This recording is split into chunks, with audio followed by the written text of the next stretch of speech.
ஞானானந்தமயம் தெய்வம் நிர்மலஸ்படிகாகிருதியும் ஆதாரம் சர்வ வித்யாநாமயக்ரீவம் பாஸ்மகே. நேயர்கள் அனைவருக்கும் அஸ்ட்ரோகே செய்யுங்காரின் பணிவான நமஸ்காரங்கள். நேயர்கள் அனைவருக்கும் விஸ்வாவசு தமிழ் புத்தாண்டு நல்வாழ்த்துக்கள். எல்லாருக்கும் சௌக்கியமும் மங்களமும் உண்டாகட்டும். ஏப்ரல் 14, 2025 13, 4, 2026 வரணும் உண்டான காலகட்டத்தை தமிழ் வருஷ பிறப்பு, தமிழ் வருடம் என்று சொல்கிறோம். அது தமிழ் மாதத்தின் மூலியமாக தமிழ் வருடம் விஸ்வாவசு வருஷம் பிறக்கிறது. இப்போது நம்மளுக்கு போன வருஷம்ன்றது பார்க்கும்போது குரோதி வருஷம்னு சொல்கிறது, இப்போ விஸ்வாவசு வருஷம். சரி, இந்த விஸ்வாவசு வருஷத்தில் என்னென்ன கிரகச்சாரங்கள், கிரக மாற்றங்கள் இருக்குது, இந்த வருஷம் பிறக்கும் பொழுது என்ன கிரக நிலைகள் இருக்குது, என்னென்ன கிரகங்கள் மாற்றங்கள் அமையிறது, பெரிய கிரகங்கள் வருட கிரகங்கள்னு சொல்லக்கூடிய சூரியன், அதாவது குரு, சனி, ராகு, கேது இவர்களுடைய மாற்றங்கள் என்ன, மாத கிரகங்கள்னு சொல்லக்கூடிய சூரியன், செவ்வாய், புதன், சுக்கிரன் இவா 4 பேரும் மாத கிரகங்கள்னு சொல்லக்கூடியது. சந்திரன் தினக்கோள், அதாவது 2.25 நாளைக்கு ஒரு ராசியிலிருந்து அடுத்த ராசிக்கு போகிறார். பொதுவாகவே பார்த்தீங்கன்னா இந்த வருடம் பிறக்கும் பொழுது தமிழ் வருடத்தின் ராஜா அப்படின்னு குறிப்பிடக்கூடியவர் பங்குனி மாதத்தின் அமாவாசை வரக்கூடிய நாளின் அடுத்த நாள், அதாவது இந்த தெலுங்கு வருடம் யுகாதி இருக்கு இல்லையா, யுகாதி வருஷம் பிறக்கிறது இல்லையா, யுகாதி தெலுங்கு வருடம் பிறக்கக்கூடிய நாளை, அந்த நாளின் ராஜா, அந்த நாளின் நாயகன் யாரோ, அதாவது கிரகம் எதுவோ அதுவே இந்த புது வருஷத்தின் ராஜாவாக எடுத்துக்கொள்ளப்படுறது. அதனால் இந்த வருஷம் பார்த்தேன்னா சூரியன் ராஜாவாகவும் அவரே சேனாதிபதியாகவும் அவரே அர்க்காதிபதியாகவும் வரார். இதை தவிர பார்த்தேன்னா அதாவது சந்திரன் மந்திரியாக இருக்கார். அது எப்படி சந்திரன் வரார் அப்படின்னா, இந்த வருஷம் விஸ்வாவசு வருஷம் பிறக்கிறது இந்த திங்கட்கிழமை, அதனால் சந்திரன். அதே மாதிரி பார்த்தேன்னா ஆவணி மாதம் சேனாதிபதி எப்படி டிசைட் பண்ணுறது அப்படின்னா, சேனாதிபதினு சொல்லக்கூடியது ஆவணி மாதம் வரக்கூடிய முதல் நாள் சேனாதிபதியும், ஆடி மாதம் அப்படின்னு சொல்லக்கூடியது சஸ்யாதிபதி. இதெல்லாம் எதுக்கு முக்கியம் அப்படின்னா, சஸ்யாதிபதி அப்படின்னா இந்த விளைச்சல் எப்படி இருக்கும் அப்படின்னு சொல்லக்கூடியது. சேனாதிபதியை எதுக்கு சொல்கிறோம் அப்படின்னா, இந்த இராணுவங்கள், அதை தவிர தளவாடங்கள், அதை தவிர நம்முடைய பாதுகாப்பு, இதை ஆளக்கூடியவர் யார் அப்படின்னா சூரியனாக இருப்பார் இந்த வருஷம். அதனால் என்ன ஆகும் அப்படின்னா, இந்தியாவினுடைய பொதுவாகவே இந்த லா அண்ட் ஆர்டர் ரொம்ப ஸ்ட்ராங்காக இருக்கும், மிகவும் கடுமையான சட்டங்கள் பாயக்கூடிய காலகட்டமாக இருக்கும். ஏன்னா சூரியனே ராஜாவாக இருக்கார். அதை தவிர வரிகள் கொஞ்சம் அதிகமாக இருக்கும், விலைவாசி கொஞ்சம் அதிகமாக போகக்கூடிய வாய்ப்புகள் நிச்சயமாக உண்டு. இதை தவிர பார்த்தாலேனா இந்த செவ்வாய் உங்களுக்கு அதாவது இந்த வருஷம் தனாதிபதினு சொல்லக்கூடியவர் செவ்வாய். தனாதிபதி அதாவது தானியாதிபதினு சொல்லக்கூடியவர் செவ்வாய். தானியங்கள்லாம் விளைவிக்கிறதுக்கு செவ்வாய்ன்றதுனால நெருப்பின் மூலியமாக தானியங்கள் அதாவது லாஸ் ஆகக்கூடிய வாய்ப்புகள் மிகவும் அதிகமாகும். அதை தவிர தானியங்களுடைய ஸ்கேர்சிட்டி கொஞ்சம் அதிகமாக இருக்கும், அதாவது தானியங்கள் கிடைக்கிறதுல கம்மியாக இருக்கும். அதன் மூலியமாக விலைவாசிகள் ஏறக்கூடிய வாய்ப்புகள் மிகவும் அதிகம். தங்கம் விலை ஏறக்கூடிய வாய்ப்புகள் நிச்சயமாக உண்டு. தங்கம் அதிக உச்சம் தொடக்கூடிய வாய்ப்புகள் மிகவும் அதிகம் இந்த வருஷம் பார்த்தாலேயானால். இது ஏன்னா குரு பகவான் 3ஆம் இடத்துல போகிறார், அது அவருடைய வீட்டையே வேற 9ஆம் இடத்த பாக்கியஸ்தானத்தையும் பார்க்கிறார். அதனால் தங்கத்தின் விலை அதிகமாக போகக்கூடிய வாய்ப்புகள் நிச்சயமாக இருக்கும். அது தவிர பார்த்தேன்னா இந்த வருஷம் மழை கொஞ்சம் அதிகமாகவே இருக்கும். ஆனால் தேவையான அளவிற்கு மேல் பெய்யும், தேவையான இடத்தில் பெய்யாமல் போகும். தேவையான இடத்தில் பெய்யாமல் போகும்னா நகரங்களில் கொஞ்சம் அதிகமாக பெய்யக்கூடியதாக இருக்கும். இதன் மூலியமாக இந்த வெள்ளம் வர்றது, அந்த மாதிரியான பிரச்சனைகள் கொஞ்சம் அதிகமாகவே இருக்கும். அதனால் தண்ணீர் பற்றாக்குறை சற்று இருக்கக்கூடிய காலகட்டமாகவே அமையும். சரி, மொத்தத்தில் இந்த வருஷத்தில் பார்த்தேன்னா சூரியனுடைய கட்டுப்பாட்டில் எல்லா விஷயங்களும் வர்றதுனால நாட்டை ஆளக்கூடியவர்களுக்கு நல்ல ஒரு ஏற்றமான காலகட்டமாக இருக்கும். இருந்தாலும் கடுமையான சட்டங்கள் கொஞ்சம் அதிகமாக வரக்கூடிய வாய்ப்புகள் நிச்சயமாக உண்டு. சனியும் ஆட்சியில் போயிருக்கார். இந்த வாட்டி கும்பத்திலேயே போய் ஆட்சியில் இருக்கிறது, மூலத்திரிகோண வீட்டில் இருக்கிறதுனால தொழிலாளர்களுக்கு மிகவும் கடினமான காலகட்டமாக இந்த வருஷம் அமைய போகிறது. பண பற்றாக்குறை கொஞ்சம் அதிகமாகவே இருக்கும். தொழிலாளர்கள் மத்தியில் பண வரத்து அதிகமாக இருக்காது. ஃப்ரீ ஃப்ளோ ஆஃப் மணி இருக்கிறதுக்கு வாய்ப்புகள் மிகவும் கம்மி. வியாபாரிகளுக்கு சற்று பின்னடைவு இருக்கும். ஏன்னா இந்த வருஷம் பிறக்கும் பொழுதே வந்து புதன் 12ஆம் இடத்துல நீச்சப்பட்டு போகிறார். விரயங்கள் வியாபாரிகளுக்கு கொஞ்சம் அதிகமாகவே இருக்கும். லாசஸ் கொஞ்சம் அதிகமாக இருக்கக்கூடிய வாய்ப்புகள் நிச்சயமாக உண்டு. இருந்தாலும் நீச்ச பங்கம் அடைகிறார், அதாவது அதாவது விட்டு வெளியில் போகிறதுனால நல்ல ஏற்றங்கள் கிடைக்கக்கூடிய காலகட்டமாகவும் அமையும். வியாபாரத்தின் மூலியமாக இந்த ஷேர் மார்க்கெட் இண்டிசஸ்லாம் பார்த்தீங்கன்னா, ஷேர் மார்க்கெட் இண்டிசஸ்லாம் வந்து உள்நாட்டு உற்பத்தி வெளியில் போய் அது ஒரு பெரிய ஏற்றத்தை கொடுக்கும். இம்போர்ட் எக்ஸ்போர்ட் பிஸ்னஸ் ஒரு பெரிய மாற்றம், பெரிய உச்சத்தை தொடக்கூடிய வாய்ப்புகள் நிச்சயமாக உண்டு. மொத்தத்தில் பார்த்தோம்னா இந்த வருஷம் பெரிய ஏற்றம் நல்லபடியாக இருக்கும். பெண்களுக்கு மிகவும் ஏற்றமான வருஷம். பெண்கள் வந்து நல்ல எல்லா இடத்துலையும் வந்து ஒரு ஐகானிக் ப்ரெசன்டேஷன் இருப்பாங்க. ஏன்னா சுக்கிரன் வந்து உச்சம் பெற்று போயிருக்கக்கூடிய காலகட்டத்தில் இந்த வருஷம் பிறகுறது அது ஒரு பெரிய ஏற்றம். பரிவர்த்தனை யோகத்திலையும் பிறகுறது, அதாவது குருவின் பரிவர்த்தனையும் இருக்குது. அதனால் பணம், பெண்களின் கையில் பணம் வந்து ரொம்ப அதிகமாக இதுவாகும். அதாவது அதே மாதிரி இந்த களியாட்டங்கள்னு சொல்லக்கூடிய இந்த கிளாமர் இண்டஸ்ட்ரியில் கொஞ்சம் அதிகமாக செலவுகள் அதிகமாக இருக்கும். ஃப்ளாஷி இண்டஸ்ட்ரியில் கொஞ்சம் அதிகமாக இருக்கும். அது தவிர போதை வஸ்துக்கள், அது தவிர இந்த மதுபானங்கள் இதெல்லாம் வந்து அதிகமான விலை ஏறக்கூடிய, அதிகமாக கன்சியூம் பண்ணக்கூடிய வாய்ப்புகள் மிகவும் அதிகமாக இருக்கும். சரி, இந்த வருஷத்தினுடைய மாற்றங்கள் என்னென்ன அப்படின்றத பார்ப்போம். இந்த வருஷம் பிறக்கும் பொழுது பார்த்தோம்னா சூரியன், அதாவது சித்திர மாதம் அப்படின்றதுனால சூரியன் உச்சம் பெற்று மேஷத்தில் மேஷ ராசியில் இருக்க. காலபுருஷ தத்துவத்தின் 2ஆம் ராசியில் வந்து குரு, 4ஆம் ராசியில் அதாவது கடகத்தில் செவ்வாய் நீச்சப்பட்டும், கேது 6ஆம் இடத்திலும், சனி ஆட்சி மூல திரிகோணத்தோடு வந்து கும்பத்திலையும், அது தவிர ராகு, புதன், சுக்கிரன் இந்த 3 கிரகங்கள் வந்து மீனத்திலையும் இருக்கு. இந்த வருஷம் ஆரம்பிக்கும் பொழுது இந்த வருஷத்தின் வரக்கூடிய பெயர்ச்சிகள்னு பார்த்தோம்னா, முதல்ல வரக்கூடிய பெயர்ச்சி அப்படின்னா 26/4/2025 அன்னைக்கு ராகு கேது பெயர்றார். வாக்கிய பஞ்சாங்கம் பிரகாரம் ராகு பகவான் மீனத்திலிருந்து கும்பத்திலும், கேது கன்னியிலிருந்து சிம்மத்திலையும் வர. இந்த வருஷம் பார்த்தாலேயானால் குரு பெயர்ச்சி வருது. குரு 11/5/2025 குரு தன்னுடைய ரிஷப ராசியிலிருந்து மிதுன ராசிக்கு போகிறார். அதாவது அவர் வந்து பரிவர்த்தனை யோகத்தில் இருந்தார். ரிஷப ராசியிலிருந்து மிதுன ராசிக்கு போகிறார் குரு. இந்த வருஷத்தில் கடைசியில் மார்ச் 6ஆம் தேதி 2026ஆம் வருஷம் அப்போ வந்து சனியினுடைய மாற்றம் இருக்குது. சனி வாக்கிய பஞ்சாங்க பிரகாரம் 6/3/2026 அன்னைக்கு தான் வந்து மாறுறார். கும்பத்திலிருந்து மீனத்துக்கு போகிறார். இதுதான் இந்த வருஷத்தினுடைய வருட கிரகங்கள்னு சொல்லக்கூடிய குரு, ராகு, கேது, சனியினுடைய மாற்றங்கள்.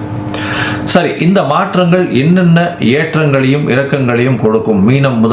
அதாவது மேஷம் முதல் மீனம் வரை உண்டான ராசிக்காரர்களுக்கு எப்படி இருக்கும் அப்படின்றத பார்க்கலாம். இது நடுவில் என்னுடைய மொபைல் நம்பர் ஸ்க்ராலிங்கில் வந்துட்டு இருக்கும். உங்களுக்கு அஸ்ட்ராலாஜிக்கல் கன்சல்ட் தேவைப்பட்டதுன்னா நீங்கள் எனக்கு ஃபோன் பண்ணுங்க. உங்களுக்கு உண்டான அப்பாயின்மெண்ட்டு தரேன். உங்களுடைய date, time, place of birth, உங்களுடைய பெயர், தாய் தகப்பனார் பெயர் அனுப்பிச்சி வைங்க. என்னுடைய கட்டணம் என்னென்னு போடுறேன். அதுக்கப்புறம் உங்களுக்கு அப்பாயின்மெண்ட் தரேன்.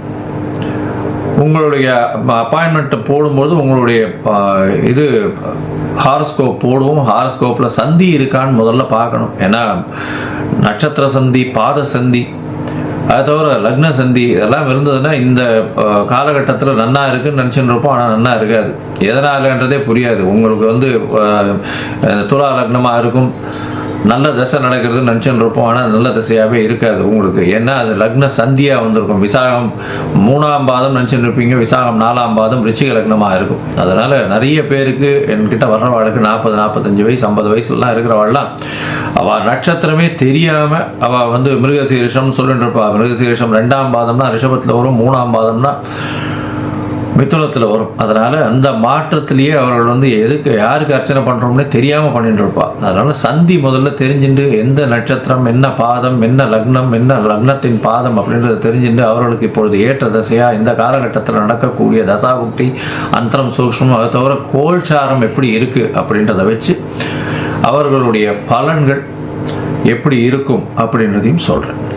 சரி, இப்போ மேஷம் முதல் மீனம் வரை விஸ்வாசு வருஷம் 2025-26 ஏப்ரல் 14 முதல் 2025 ஏப்ரல் 13 வரை 2026 வரை உண்டான பலன்கள் ஒன்றொன்னா பார்க்கலாம். கடகம், புனர்பூசம், பூசம், ஆயில்யம் இந்த 3 நட்சத்திரம் 9 பாதங்களை கொண்ட ராசி. ராசியின் அதிபதினு சொல்லக்கூடியவர் அதிவேகமாக செல்லக்கூடிய சந்திர பகவான். இந்த வருஷம் விஸ்வாவசு வருஷம் ஆரம்பத்திலிருந்து பார்த்தலையானால் உங்களுக்கு நல்ல ஏற்றங்கள் கொடுக்கக்கூடிய காலகட்டமாக இருக்குது. ஏன்னா உங்களுடைய ராசிக்கு 11ஆம் இடத்துல குரு பகவான் இருக்கார். அதனால் நல்ல ஒரு ஏற்றம் இருக்கும், புதிய வேலை கிடைக்கும், திருமணத்து பாக்கியங்கள்லாம் உண்டு. இந்த குரு மாறுறதுக்கு முன்னாடி திருமண பாக்கியங்கள்லாம் நல்லபடியாக இருக்கக்கூடிய வாய்ப்புகள் நிச்சயமாக உண்டு. இந்த வருஷத்தில் பார்த்தலையானா உங்களுடைய ராசிக்கு 8ஆம் இடத்துல சனி பகவான் இருக்கார். 8ஆம் இடத்துல சனி பகவான் இருக்கிறது வந்து அந்த அளவு விசேஷம் இல்லை. உடல் நலத்தில் பின்னடைவு ஏற்படக்கூடிய வாய்ப்புகள் நிச்சயமாக உண்டு. தேவையற்ற பழக்க வழக்கங்கள் சற்று விலகி இருப்பது நல்லது. அதை தவிர வண்டி வாகனங்கள் ஓட்டும் போது ரொம்ப ஜாகிரதையாக இருக்கிறது ரொம்பவும் நல்லது. இந்த வருஷம் பார்த்தோம்னா உங்களுடைய ராசிக்கு அஷ்டமத்து சனி. இந்த வருஷ கடைசியில் தான் வந்து சனி பயிற்சி வருது. அதாவது அடுத்த வருஷம் மார்ச் மாதம் 6ஆம் தேதி 2026 மார்ச் 6 வருது. அதனால் இந்த வருஷத்தில் பார்த்தாலேயானால் முழுக்க வந்து விஸ்வாவச வருஷத்தில் சனி பகவான் அவர் கும்பத்திலேயே ஆட்சி பெற்று மூலத்திரிகோண வீட்டில் இருக்கிறது உங்களுக்கு பின்னடைவை ஏற்படுத்தும். உடல் நலத்தில் இருந்தாலும் வேலையில் மாற்றங்கள் கிடைக்கும்.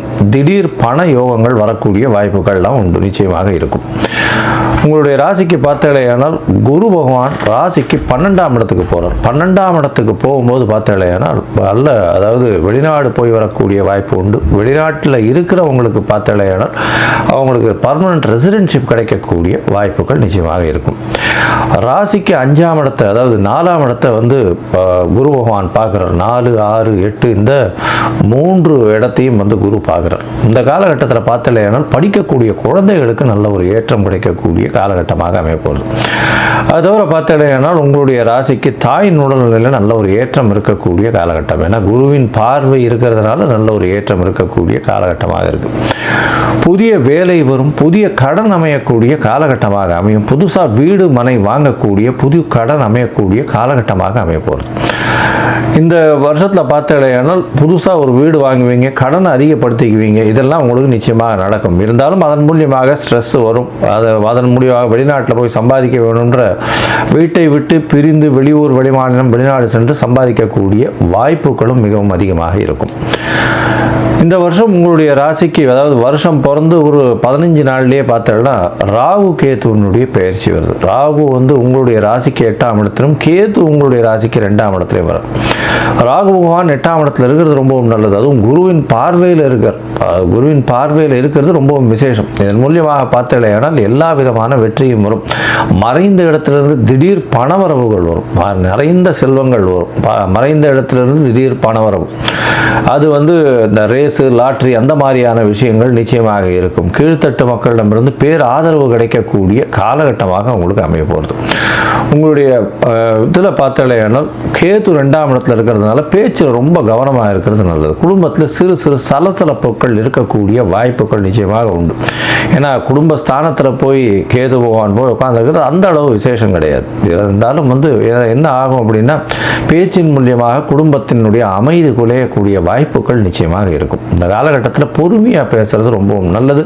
பேசாமல் இருக்கிறது அதோட விசேஷம். அதனால் பொறுமையாக இருக்கிறது ரொம்பவும் நல்லது. இந்த கடகராசிக்காரர்கள் இந்த வருஷம் பார்த்தாலேனால் உங்களுக்கு அஷ்டமத்து சனி இருக்கிறதுனால சில பின்னடைவுகள் ஏற்படக்கூடிய வாய்ப்புகள் நிச்சயமாக உண்டு. அதாவது ஆர்கனைசேஷனில் வந்து அதாவது வேலையில் இருக்கிறவாளுக்கு ப்ரமோஷன் அந்த மாதிரியான விஷயங்களில் பின்னடைவு இருக்கும்.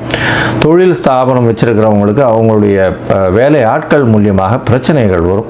வண்டி வாகனங்கள் மூலியமாக நிச்சயமாக பிரச்சனைகள் வரும். உடல் நலத்தில் சற்று பின்னடைவு ஏற்படக்கூடிய வாய்ப்புகளும் மிகவும் அதிகமாக இருக்கும்.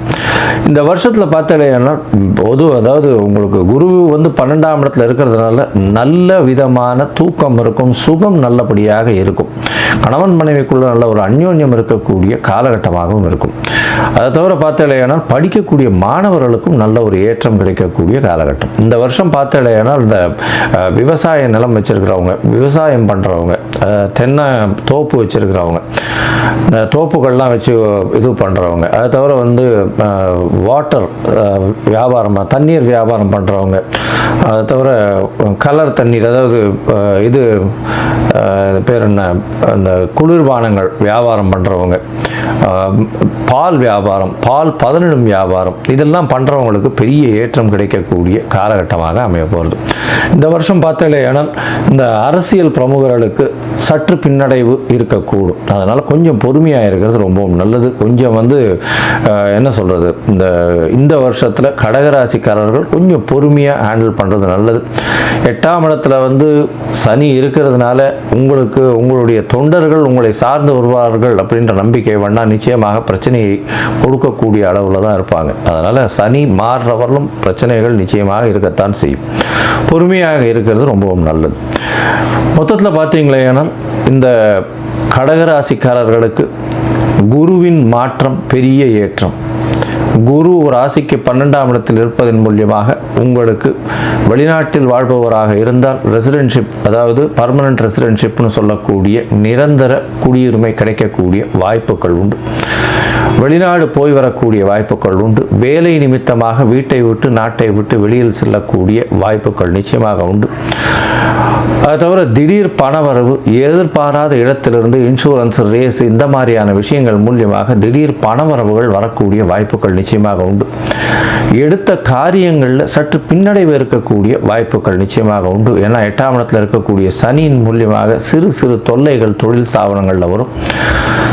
சொந்த தொழில் வச்சிருக்கிறவங்களுக்கு நிச்சயமான பின்னடைவு இருக்கக்கூடிய காலகட்டம். அதை தவிர பார்ட்னர்ஷிப் தொழிலில் இருக்கிறவங்களுக்கு பார்த்தாலேயானால் சிறு சிறு பிரச்சனைகள் இருக்கக்கூடிய வாய்ப்புகள் உண்டு. அதிக இன்வெஸ்ட்மெண்ட் போடாதீங்க, பொறுமையாக இருக்கிறது ரொம்பவும் நல்லது. வெளியூர், வெளிமாநிலம், வெளிநாடு சென்று படிக்கக்கூடிய யோகம் நிச்சயமாக வரும். இருந்தாலும் சிறு சிறு பிரச்சனைகள் இருந்து கொண்டே இருக்கும். வீட்டை விட்டு செல்ல வேண்டிய கட்டாயம் ஏற்படக்கூடிய காலகட்டமாக அமையும். பேச்சில் ரொம்ப கவனமாக இருக்கிறது ரொம்பவும் நல்லது. ஏன்னா உங்களுடைய ராசிக்கு 2ஆம் இடத்தில் கேத்துவும் சனியின் பார்வையில் இருக்கிறதுனால அந்தளவு விசேஷம் இல்லை. சுபர்கள் யாரும் பார்க்காதனால அந்தளவு ஏற்றத்தை கொடுக்காது. அதனால் பொறுமையாக இருக்கிறது நல்லது. நீங்கள் பேசக்கூடியதை நிச்சயமாக தவறாக புரிந்து கொள்ளக்கூடிய காலகட்டமாக அமையும். பொறுமையாக இருந்து இந்த வருஷத்தை கடந்து செல்வதும் உங்களுக்கு ஒரு பெரிய ஏற்றத்தை கொடுக்கும். குடும்பத்தில் சிறு சிறு பிரச்சனைகள் வரும். பண விரயங்கள் நிறைய இருக்கும். சுப விரயங்கள் நிச்சயமாக இருக்கக்கூடிய காலகட்டமாக இருக்கும். நீங்கள் வந்து மதுரையில் இருக்கும் மதுரை மீனாட்சி அம்மன் கோவிலுக்கு போயிட்டு வர்றதும், முக்குருணி விநாயகரை போய் சேவிச்சுட்டு வர்றதும் வந்து உங்களுக்கு இந்த வருஷத்தில் அட்லீஸ்ட் ஒரு 2 தடவாவது போயிட்டு வர்றதன் மூலியமாக நல்ல ஒரு ஏற்றம் மாற்றமும் நிச்சயமாக வரும். அதுவும் வந்து இந்த தண்ணீர் வியாபாரம் பண்ணுறவங்க, வேகமாக வண்டியில் உணவு தயாரித்து சென்று எடுத்து செல்லக்கூடியவர்கள், சமையல் கலை வல்லுநர்கள், அதை தவிர வந்து பால் பதனிடும் தொழில், பால் தொழில், இந்த மாதிரியான வியாபாரம் செய்பவர்களுக்கெல்லாம் வந்து பெரிய ஏற்றம் கிடைக்கக்கூடிய காலகட்டமாக அமைய போகிறது. இருந்தாலும் உடல் உழைப்பு சற்று அதிகமாகவே இருக்கும். உடல் நலத்தில் சற்று கவனமாக இருப்பது நல்லது. தொழிலில் உங்கள் கீழ் வேலை செய்பவர்களை நம்ப வேண்டாம். பொறுமையாக இருப்பது மிகவும் நல்லது அப்படின்னு சொல்கிறேன். இந்த கடகராசிக்காரர்களுக்கு இந்த வருடம் 80 விழுக்காடு வெற்றி கிடைக்கக்கூடிய வாய்ப்புகள் நிச்சயமாக உண்டு.